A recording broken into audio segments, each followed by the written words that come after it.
लखनऊ में प्रेमी के चक्कर में पति को पिलाया जहर, अस्पताल में पति बोला देखने भी नहीं आई। 8 साल पहले दोनों ने लव मैरिज की थी। लखनऊ में एक युवक को उसकी पत्नी ने खांसी की दवा देने के बहाने पानी में जहर मिलाकर पिला दिया। युवक की तबीयत खराब होने पर वह सीतापुर अपने पैतृक घर चला गया। इसके बाद वहां हालत बिगड़ी तो स्थानीय सरकारी अस्पताल गया। वहां से लखनऊ के राम मनोहर लोहिया अस्पताल रेफर कर दिया गया। लखनऊ में उसका 5 दिनों से नेफ्रो डिपार्टमेंट में इलाज चल रहा है। उसने अस्पताल में कहा कि पत्नी उसको अस्पताल में देखने तक नहीं आई।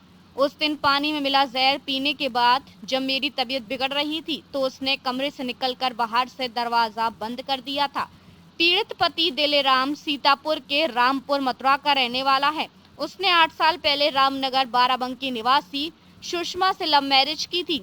शादी के बाद दोनों लखनऊ शिफ्ट हो गए। यहाँ दोनों चिन्हट में किराए के घर में रह रहे थे। 8 साल शादी के बाद से दिलेराम और सुषमा की कोई संतान नहीं है। दिलेराम लखनऊ में रहकर प्लम्बरिंग का काम करता है। उसकी पत्नी हाउसकीपिंग करती है।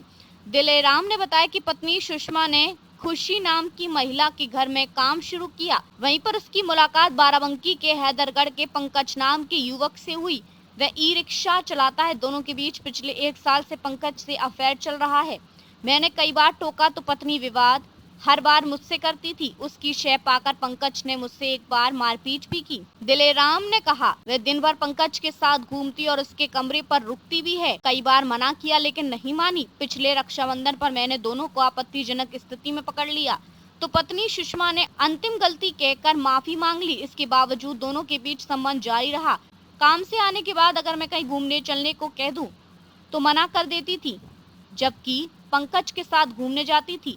दिलेराम ने अवैध संबंध का पता चलने पर इसी साल 28 जनवरी को चिन्हट थाने में शिकायत की लेकिन कोई कार्रवाई नहीं हुई। इससे पंकज का हौसला और मिल गया। वह खुलेआम पत्नी को लेकर घूमने लगा। अगर लौटने के लिए कहूँ तो मना कर देती। इसके बाद दोनों ने मिलकर मेरी हत्या की साजिश रची।